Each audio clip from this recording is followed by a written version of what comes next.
जय जय सद्गुरु ब्रह्म महाराज की जय।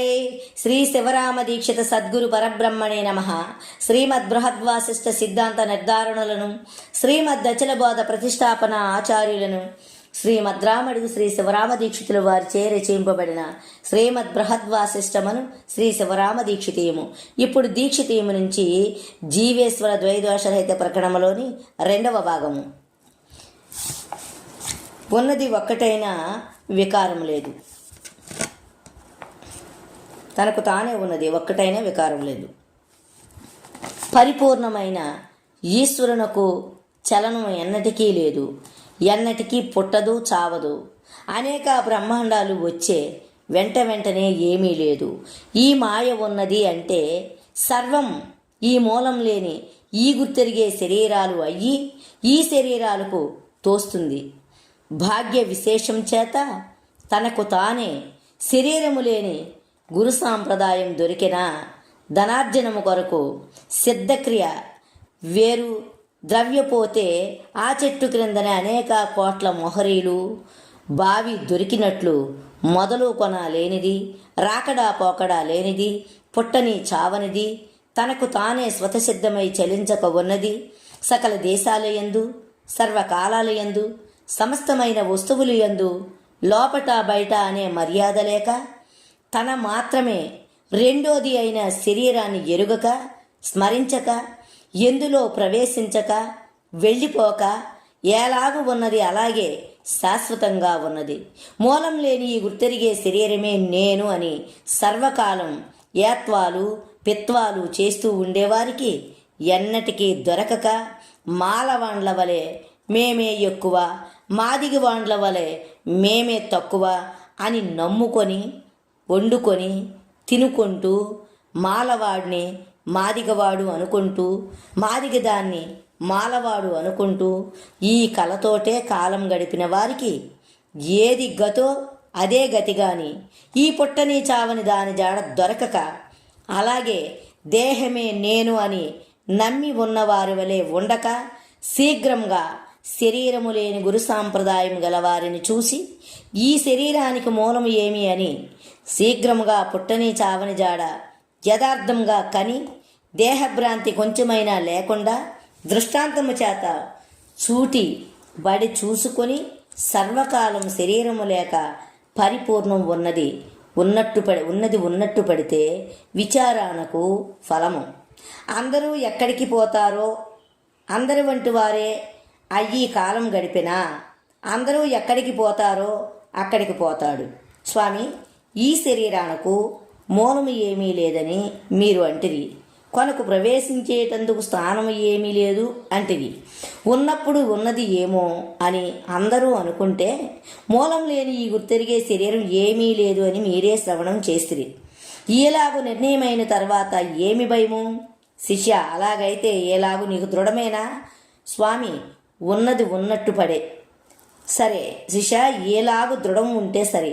తనకు తానే స్వతసిద్ధమై చలించక ఉన్నది, సర్వకాలాల యందు ఉన్నది, సకల దేశాల యందు సమస్తమైన వస్తువుల యందు దేనిలోనూ ప్రవేశించక వెళ్ళిపోక శరీరాలు కాక శరీరాలను పుట్టించక శరీరాలను గుర్తెరుగక శరీరాలకు ఆధారమయ్యింది, శరీరాలను సృజించక జగత్తు ఉన్నదని లేదని తోచక సర్వకాలం ఒక్క తీరుగా ఉన్నదాన్ని కుండను ప్రత్యక్షంగా చూసినట్టే లెస్స ఉండజూసి ఈ శరీరానికి మూలం ఏమి అని అడిగితే ఈ శరీరానికి మూలం ఏమీ లేదని చెప్పినా ఎలాగో దృష్టాంతం అడిగి దృష్టాంతం లెస్స విని దృష్టాంతం చప్పున సమాధానం చేసుకొని శాంతి అయ్యేది గురు సాంప్రదాయం.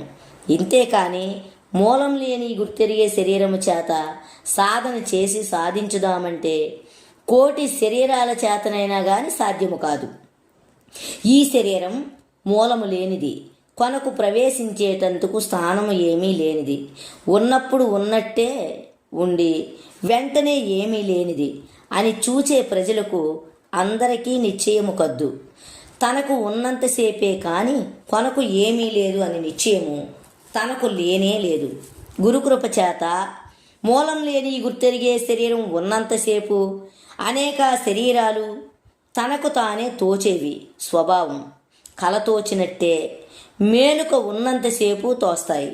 కల తోచేటందుకు మూలం లేని ఈ గుర్తెరిగే శరీరమే మూలము కనుక మూలం లేని ఈ గుర్తెరిగే శరీరం ఏమీ లేదని తాత్పర్యం. ఆయన అంటే అర్థమయ్యిందా?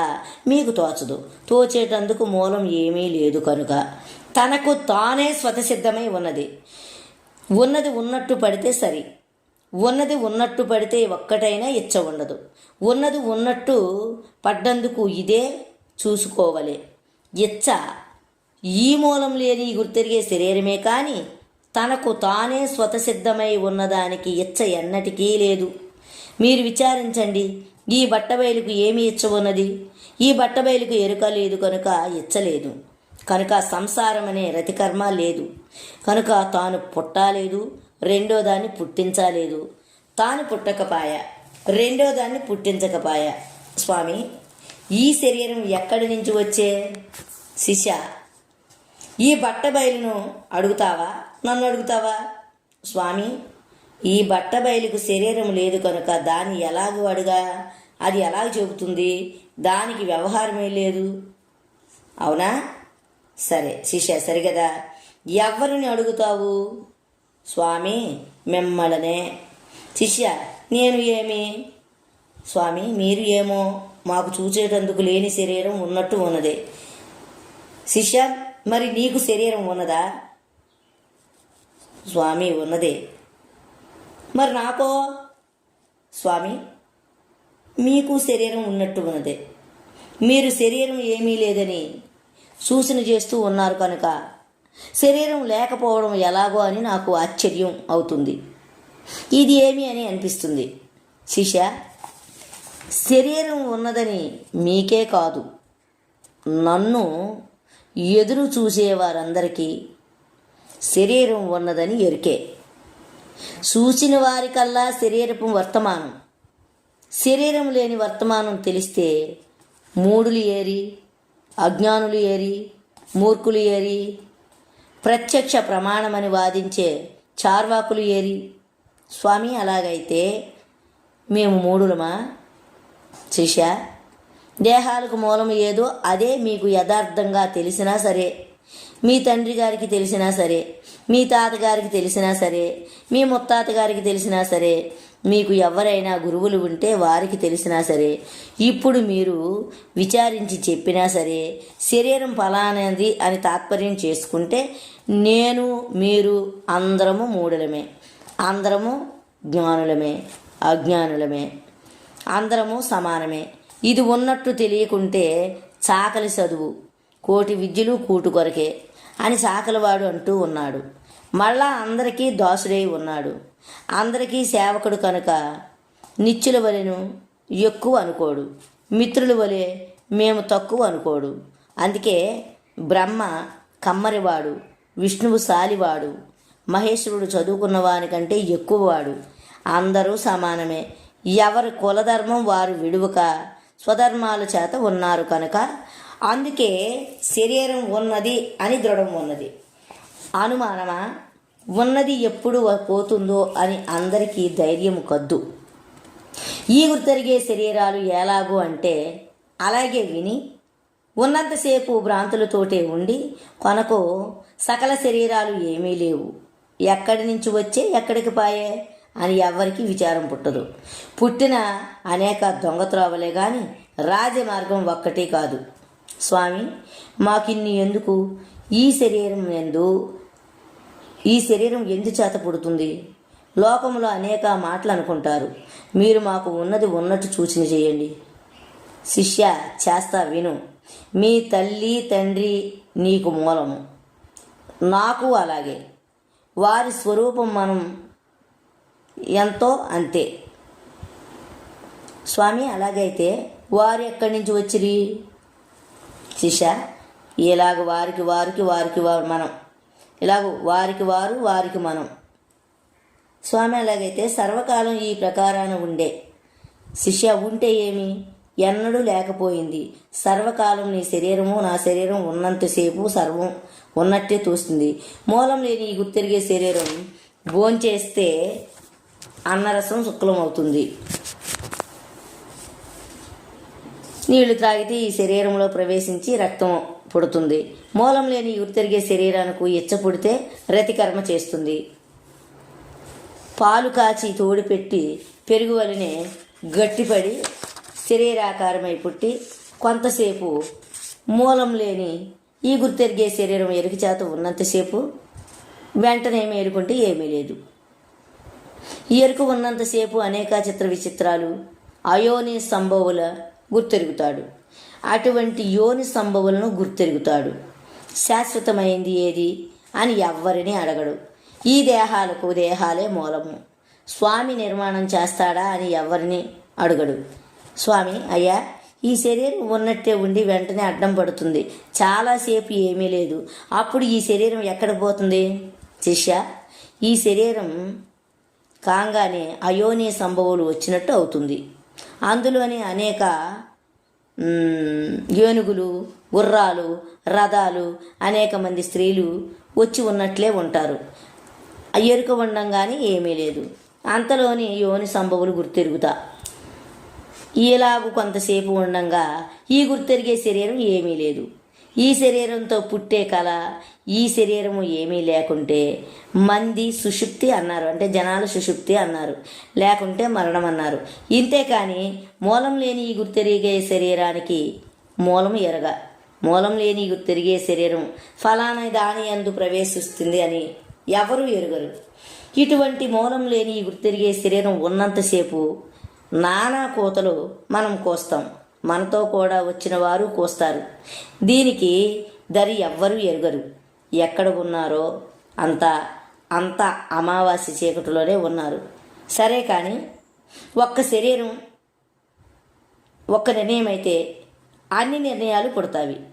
స్వామి, ఎలాగ చెప్పండి? శిష్య, ఈ బట్టబయలు శరీరం పుట్టక మునుపు ఉన్నది. శరీరం పుట్టక మునుపు ఎక్కడ ఉన్నది? స్వామి, ఎక్కడా లేదు. శిష్య, ఎక్కడి నుంచి వచ్చే? స్వామి, ఏమో, అందరూ తల్లి తండ్రి అంటారు కానీ నాకు సమాధానం కాదు. వారు పుట్టక మునుపు ఎక్కడి నుండి అని తోస్తుంది. అది మా చిక్కు వలె ఉన్నది. ఈ చిక్కు అతి సులభంగా తెలుపవలే. ఇది తెలిస్తే గాని మబ్బు విడదు. శిష్య, అలాగైతే మరి ఒక ప్రకారంగా సూచన చేస్తా, విను. స్వామి, చెయ్యండి. శిష్య, ఈ శరీరం పుట్టక మునుపు ఈ బట్ట బయలు మాత్రం ఉన్నది. ఈ శరీరం ఏమీ లేదు. ఇది సరే స్వామి. శిష్య, శరీరం పుట్టిన తర్వాత ఉన్నట్టే ఉండి సమస్తమైన వ్యవహారాలు చేసి వెంటనే నిద్ర పేరు చెప్పి ఏమీ లేకపోతుంది. ఈ 3-4 గడియలు, ఒకవేళ 2 జాములు మూలం లేని గుర్తెరిగే శరీరం ఏమీ లేదు. ప్రతిదినమందు ఈ శరీరము ఎప్పుడు మేలుకుంటే అప్పుడే కల. కొన్నాళ్ళు ఎలాగ ప్రతిదినము సుషుప్తి, ఏమీ లేకపోయినట్టు ఏమీ లేదు, అది మరణం అన్నారు. శరీరం పుట్టక మునుపు ఏమీ లేదు, కొనకు ఏమీ లేదు. ఇది లెస్స. ఈ బట్ట బయలు ఉండనే ఉన్నది. ఉన్నప్పుడు ఎలాగూ ఈ 2 విధాలు నీకు సమాధానము. పుట్టక మునుపు శరీరం ఏమీ లేదు, ఇది అందరికీ దృఢమే. స్వామి, ఈ శరీరము యావత్తు ఏమీ లేదా? శిష్య, కొంచెం ఉన్నదే. ఈ శరీరం పుట్టక మునుపు కొంచెం ఉన్నదే, అది ఏమీ లేదా? స్వామి, ఏమీ లేదు. మరి శిష్య, మరి ఏమి ఉన్నది? స్వామి, ఈ బట్టబయలు ఉన్నది. ఈ బట్టబయలు తప్ప విడిచి శరీరం ఏమీ లేదు.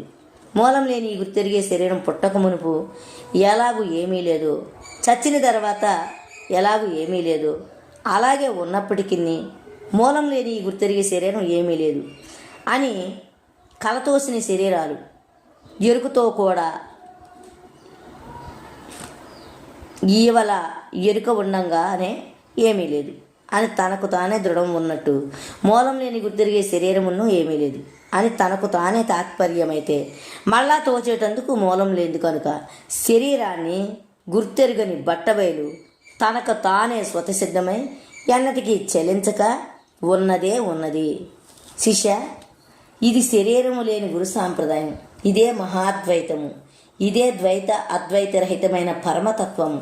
అందుకే మూలం లేని ఈ గుర్తిరిగే శరీరం ఏమీ లేదని వాక్యం వచ్చింది. ఎంతకంటే అధికము లేదు. ఇది భ్రాంతికి మూలం లేని విచారణ. జై జై సద్గురు బ్రహ్మరాజుకి జై. ఇప్పుడు ప్రథమ అధ్యాయం ముగిసింది.